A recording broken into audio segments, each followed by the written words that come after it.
રામજીભાઈ આપણા સર્વમંગલ સ્વામી છે ને, બહુ જોરદાર છે સર્વમંગલ. એ શક ચડતો છે ત્યારે સત્સંગ કરાવો એટલે એમના પિતા શ્રી રામભાઈને એક ભુવા ત્યાં ગામના થયા કે હું તમને ધૂનાવું ખરો. એટલે હું સ્વામિનારાયણનો છું, હું ધૂનું નહીં. કે ના શું ધૂનાવું.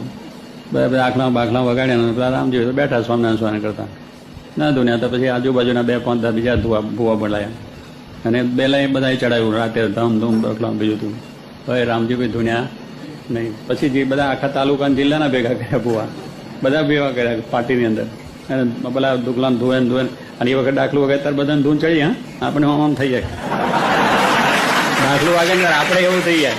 એટલે રામજીભાઈ તો આમ સ્વામિનારાયણ સ્વામી કરીને બેઠા, જરાય આખાક ના પાડે. કારણ કે સંગીત વાગે ને ત્યારે આપણે આમ થઈ જાય છે. એટલે આ બધું દાખલા વાગે તારે એમ દરબાર ધૂન એવું છે. અહીંયા આપણે પેલા નહીં રાત્રે કૂદતા હતા એટલે જેમ બધાને સુર ચડી કે આપણે જરા નહીં કુદમ કુદા કરીએ. આ બધું નાચ કામ તાણ એવું જ કામ છે. એમાં ગમે એવાને હુર ચડી જાય ભેગા ભેગા થઈ જાય. એમ દાખલા વાગે ત્યારે ગમે બેઠો એને પણ માતા આવી જાય ખરી આગા બાજુ આમ થઈ જાય. એટલે આ બધું એવું છે. પણ રામજીભાઈ બહુ અખર બેઠા તો હતા ભાઈ માતા લીધું ના હતી એમને. બોજાસની અંદર અમારે મકાન લેવું હતું જોડે બાજુમાં નહીં, પછવાડે તારે આપણે જે કર્યો ને ભંડાર એ ભંડાર કર્યો છે એ જગ્યાએ માતાનું મઢ હતો અને ત્યાં જે ભુવાન બધા રહેતા હતા 2-3 જણા.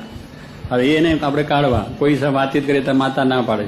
જ્યારે પૂછીએ તો કે માતા ના પાડે. એટલે માતાનો જ વાંક કાઢે. અને બીજું ત્રીજું બધા છાપરા ગયા, એક ભુવાનું છાપરું અને એક માતાનો મઢ 2 થયેલા. અને બહુ ઊંડો માણસ હતો ને એનું નામે કાર્યો હતો, બધી રીતે જ કાર્યો હતો. એટલે આપણને કોઈ હિસાબ હાથ મૂકવા ના દે. એટલે અમે 2-3 વખત ગયા. પછી અમે આવીએ તમારી માતા શું કહે છે શું નહીં. હું પ્લસ સનાભાઈ વાઘજીભાઈ સાધુ બેન થઈ ગયા.